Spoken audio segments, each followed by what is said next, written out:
welcome back. This is your man Warrior. This is another patron roster review. This is Ollydatrolly from Top Dogs.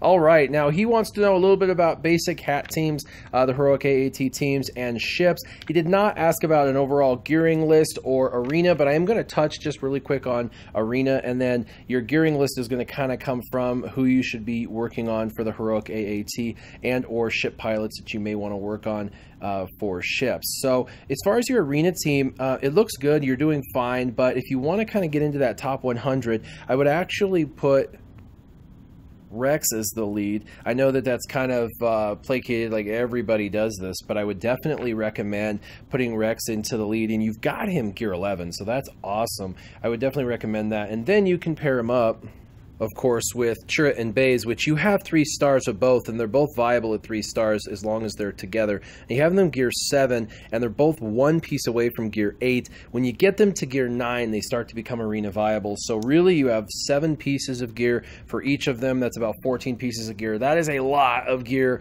to get them arena viable, but those 14 pieces of gear are the difference between you being consistently in the top, 50, top 100, to not making the top 100. So definitely would recommend you continue developing those characters.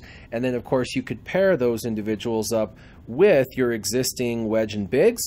So Rex, Chase, and Wiggs, which is very popular, or you could do Rex, your Wedge and Biggs, and then you could try out a Jedi Knight Anakin with a Royal Guard. And the reason why Jedi Knight Anakin and Royal Guard work well is one's the defensive, one's the offensive protection. So he basically keeps, Royal Guard keeps people from dying, and as people start to die, it triggers Jedi Knight Anakin. And so Royal Guard and Jedi Knight Anakin work together to both protect and then destroy the other side. And so if someone starts to whittle away at your Wedge, you're afraid of losing Wedge, he gets critically hurt.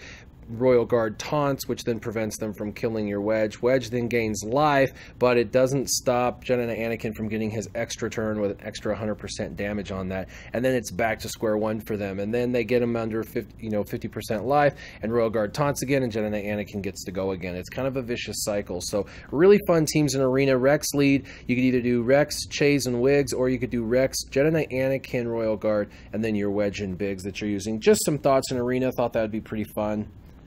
As far as ships go, you're using Endurance. That's great. I think Endurance is a mighty fine ship. You're using 5's Umbaran, so that's good. And you're using Biggs as a tank, so that's awesome. And of course, you're using TIE Advanced and Imperial TIE Fighter, so that's good. So your ship lineup overall looks really, really well. You do have Jedi Consular in your main lineup, and that's fine. I would pull him out and put in your Rex. And the reason for that is your Rex ship is about as powerful as your Jedi Consular ship overall. It's going to give protection back just like your Jedi Consular does, and you're going to get that turn meter, which is going to actually speed the whole team up. Plus, he does target lock on his basic, so very, very cool. He's a 5th ship you can have in your basic lineup that's going to give you that target lock.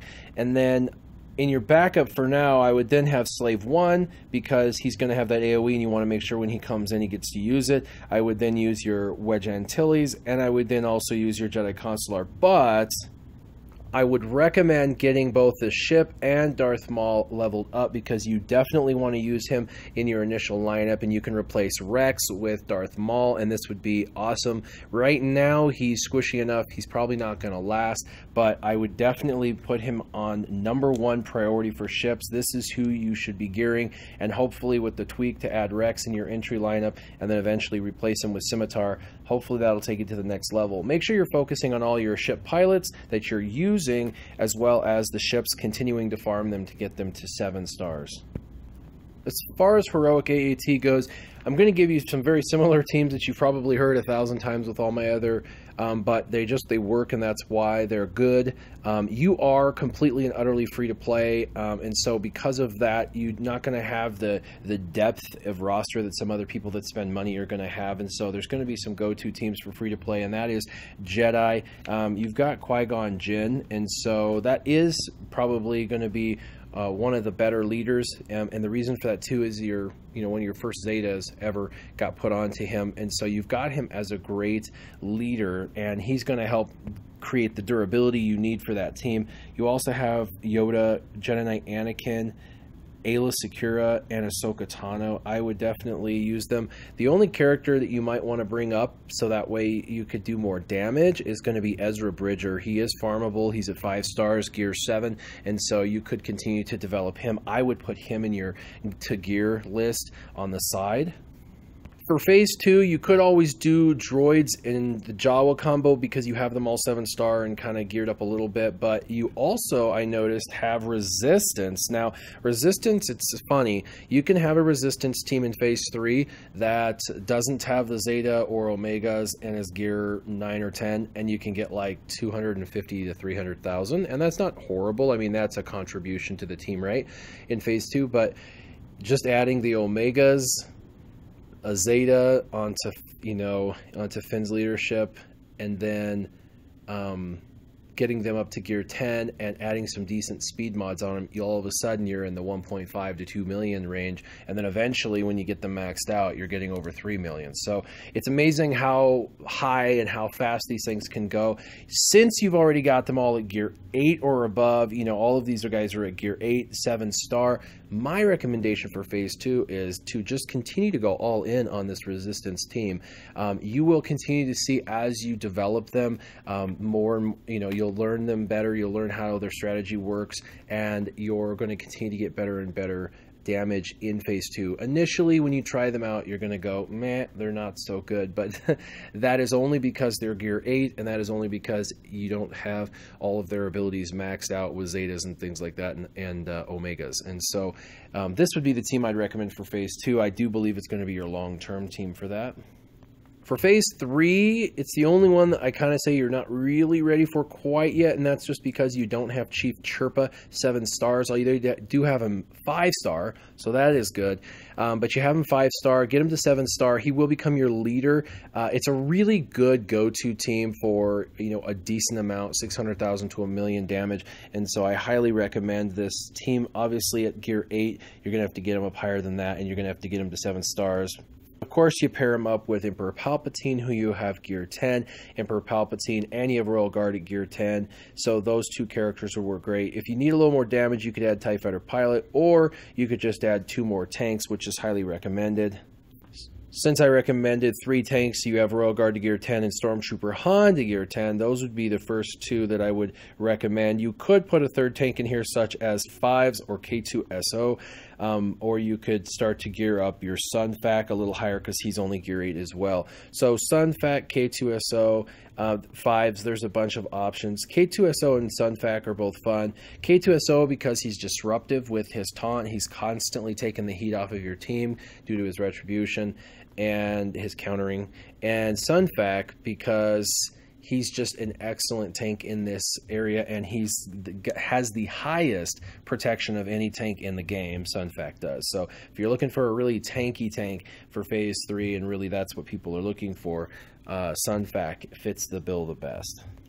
As far as phase 4, our go-tos are always going to be Rebels, and if you're using Stormtrooper Han in phase 3, that's going to take him out of the options. But for phase 4, you could do clones plus Leia, and it looks like you're probably working your clones, but let's talk about Rebels first. Rebels look like they're a little bit more viable at this moment, so you can use the Wedge Lead, Biggs, Lando, Admiral Akbar, and K2SO. K2SO to kind of keep them alive, Admiral Akbar for the cleanse and the second turn, and with Lando and Admiral Akbar, you're able to topple the tank relatively quickly, with Lando being able to go back to back pretty quickly.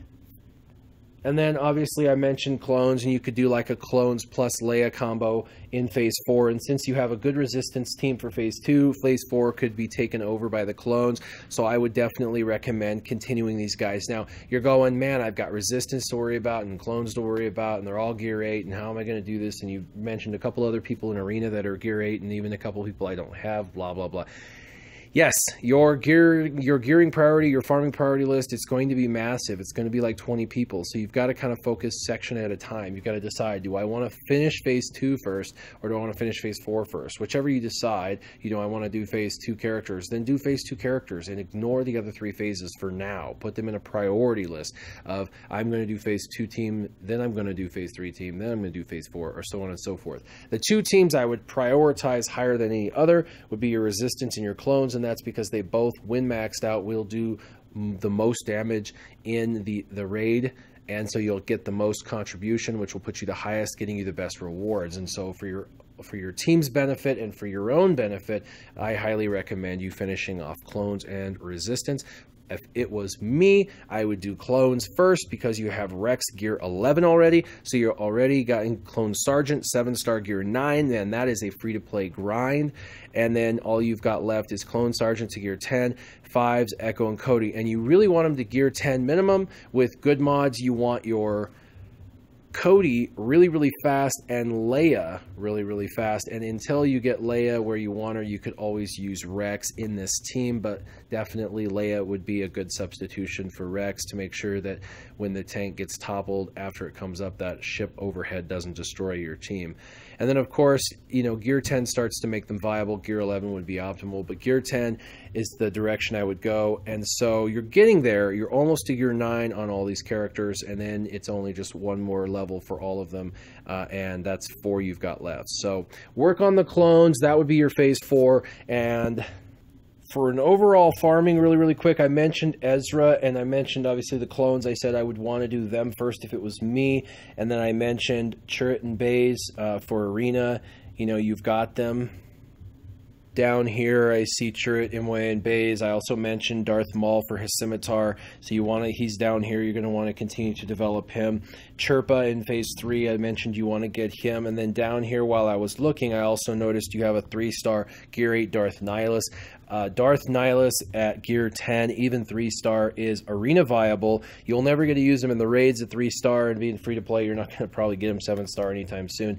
But he definitely could take your arena team to another level as well. He's the equalizer. He's definitely probably the single best character in the game that has come out in 2017 for making it more fair for free to play, because you're free to play and you have a 3-star Nihilus, and you could make sure putting him in that there are teams that you before wouldn't be able to beat that he will make sure that you can beat. So really an equalizer. So it's a shame to see him with his abilities at 3 and gear 8. He would be, if it was me, one of the top priorities for arena in your entire lineup, although Chirrut and Baze would definitely be up there as well since you have them unlocked. So what are your thoughts about his team? Ollydatrolly's got a decent arena squad and fleet arena. I think because he's free to play, you know, he's thinking that these teams that he has are, he's got to have gear 10s in there, and he's got to have his strongest teams, and so he's trying to use the strongest characters. But what are your thoughts about what I've suggested about bringing Rex in and switching it out with some Chays and Wigs, even at gear 9? Do you think that's going to be viable for him, and can he cut into the top 100 with my suggestions? Leave your comments down below. As always, keep your gaming on. Warrior out.